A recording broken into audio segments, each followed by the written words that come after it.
Shout out sa mga taga Davao del Sur. Mura ba mog na ulaw sa mga taga Davao tungod sa nahitabo.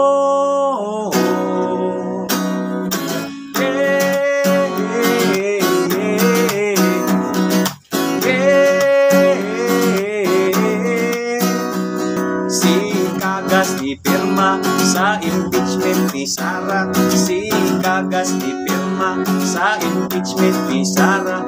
Mura ba mog na ulaw sa mga taga Davao tungod sa nahitabo. Si Kagas ipirma sa impeachment ni Sara. Si Kagas ipirma sa impeachment ni Sara.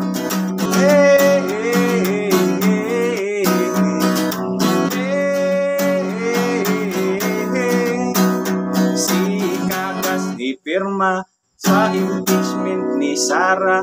Si Kagas ipirma sa impeachment ni Sara.